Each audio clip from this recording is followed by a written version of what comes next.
Aquella mañana bochornosa de un martes, el juzgado del condado parecía transcurrir con su rutina habitual. Rostros agotados, abogados apresurados, miradas vacías tras rejas improvisadas. Pero cuando Leila Chambers cruzó el pasillo central con su uniforme formal de la Marina, pasos firmes y mirada fija, hasta el murmullo de los ventiladores pareció cesar. Suboficial de primera clase, veterana del SEAL Team 4, no llevaba medallas en el pecho, sino la presencia de quien aprendió a sobrevivir donde la muerte es rutina. La diferencia era que ahora el enemigo no empuñaba armas en tierra extranjera. Vestía traje, armado con un bolígrafo y protegido por todo un sistema. En el banquillo de los acusados, esposado y con marcas recientes en el rostro, su hermano Jordan apenas lograba levantar la cabeza. Por él estaba allí. Jordan tenía 21 años. Nunca había sido arrestado, ni siquiera multado por una infracción de tráfico. Se le acusaba de un robo a mano armada que había ocurrido el mismo día, la misma hora en que él prestaba servicio comunitario en otro barrio. Leila ya había reunido las pruebas, registros de asistencia, grabaciones de seguridad e incluso testimonios firmados. Pero nada de eso parecía importar. La fiscalía insistía en seguir adelante con el caso, como si fuera más conveniente sacrificar a un joven negro que admitir un error. El policía que lo acusaba, Darren Colton, observaba todo con la frialdad de quien se sabe intocable. Era blanco, condecorado y con un historial interno de violencia siempre encubierto por sus superiores. Leila conocía hombres así. Los había enfrentado en el exterior, pero nunca pensó que tendría que hacerlo dentro de su propio país. Leila fue llamada al estrado y por unos segundos nadie respiró. El juez, la fiscal e incluso los guardias parecían demasiado atentos, no por la búsqueda de la verdad, sino porque sabían que allí había una pieza fuera de lo común. Ella no vaciló. Expuso horarios, videos y documentos. Su voz era firme, sin atisbo de arrogancia. No imploraba justicia, la exigía con la dignidad de quien ha visto la muerte de cerca y aprendió que el silencio también puede ser violencia. El ambiente se tensaba con cada palabra. El juez hojeaba los papeles con reticencia y Colton cruzaba los brazos, impaciente, hasta que al ser invocado por Leila, el oficial se levantó y con un gesto rápido y brutal atravesó la sala, sujetándola del brazo y empujándola con fuerza ante todos. Fue un instante, pero suficiente para congelar todo a su alrededor.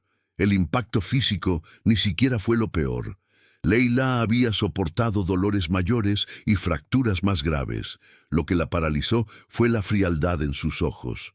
Aquel no fue un impulso, sino un cálculo, una prueba para ver si retrocedía.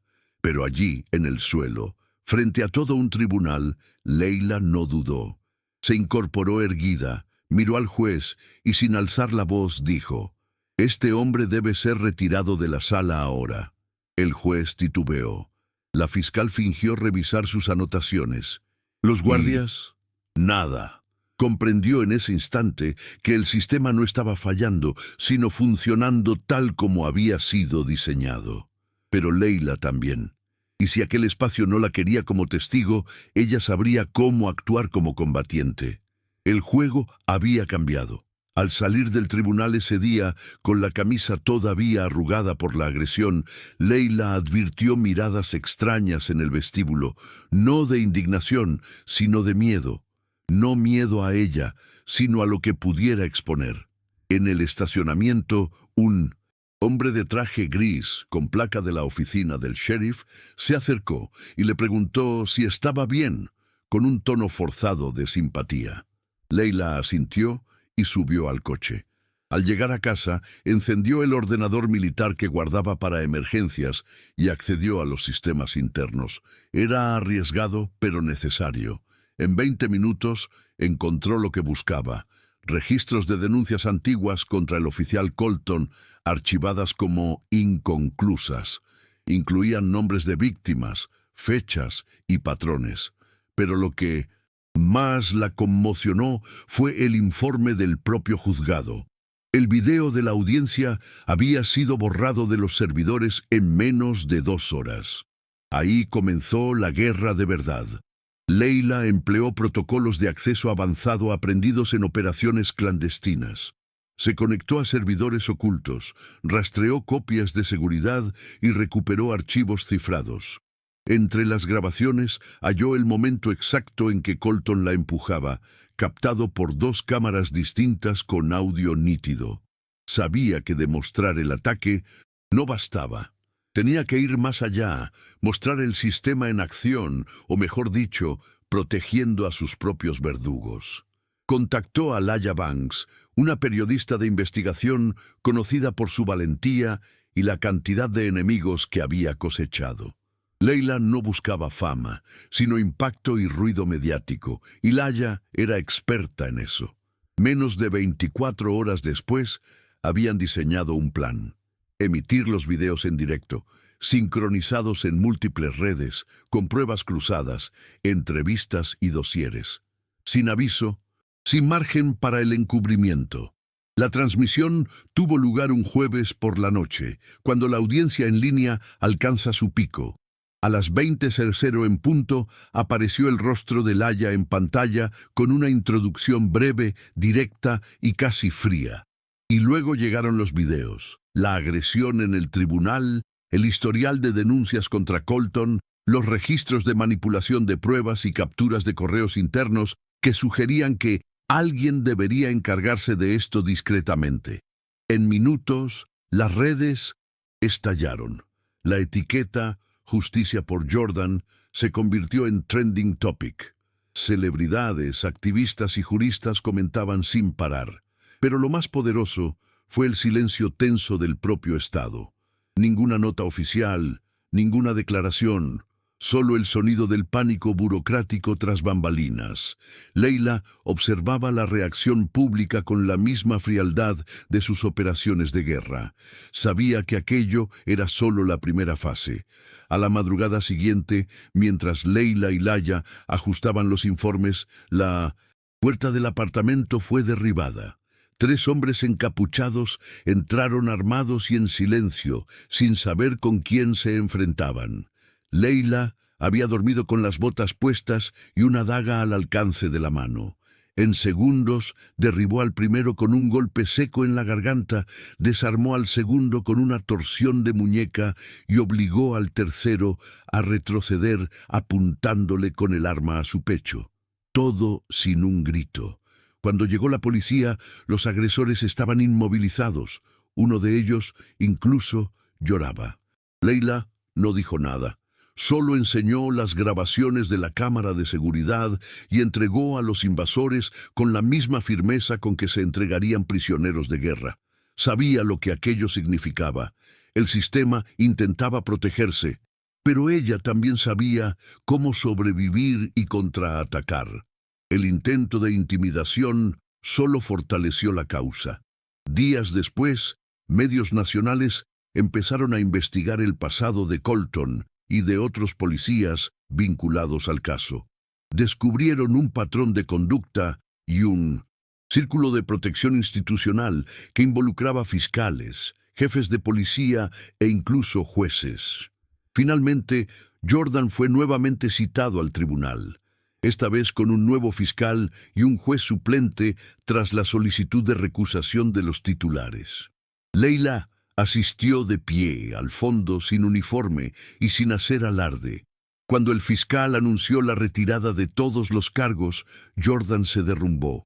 Lloraba en silencio, con los hombros temblando, como si aquel alivio pesara más que las cadenas. Leila esperó a que él girara la cabeza y cuando sus miradas se encontraron, el tiempo pareció detenerse. No hicieron falta palabras, solo la certeza de que aún heridos seguían de pie. Colton fue arrestado esa misma semana y una investigación federal se abrió contra toda la comisaría a la que pertenecía. Pero Leila sabía que la justicia verdadera no se logra solo con esposas. Había que exponer, construir memoria e impedir el olvido. Por eso aceptó invitaciones de universidades y ONGs para hablar del caso de los entresijos y de cómo el silencio es cómplice. No buscaba protagonismo, pero comprendía el poder de su voz en ese momento. Y cuanto más hablaba, más historias afloraban. Jóvenes como Jordan, mujeres como ella, padres, madres y hermanos que cargaban la misma ira sin haber tenido oportunidad de respuesta. Leila se convirtió en referente, no porque lo desease, sino porque no retrocedió. Y en el fondo sabía, no era solo por su hermano, sino por todos los que el sistema había aplastado en silencio. Meses después, regresó al tribunal, no para un nuevo juicio, sino para asistir a la audiencia pública que investigaba la conducta de la Fiscalía y de la Comisaría. Se sentó en la misma fila donde fue agredida, con la misma postura erguida, pero sin uniforme. Ahora Leila era conocida, respetada y temida por muchos allí dentro. Observaba cada testimonio, cada titubeo y cada intento de encubrimiento siendo desmontado. Vio retorcerse a quienes un día la ignoraron ante preguntas sencillas. Vio cómo la verdad tomaba cuerpo, voz y tiempo de exposición. Al salir, no sonrió, pero algo dentro de ella descansó por fin. Aquella misma noche, sentada en el balcón de su apartamento con vistas a la ciudad, Leila contemplaba las luces en silencio. Jordan dormía al otro lado de la puerta, en paz por primera vez en mucho tiempo. Sobre la mesa frente a ella, los documentos del proceso aún estaban apilados, pero junto a ellos reposaban cartas de agradecimiento, invitaciones y homenajes. Sin embargo, ella sabía que nada de aquello era un reconocimiento, era supervivencia, no aceptar que la brutalidad sea normal y no permitir jamás que un hermano o una hermana enfrente aquello solo.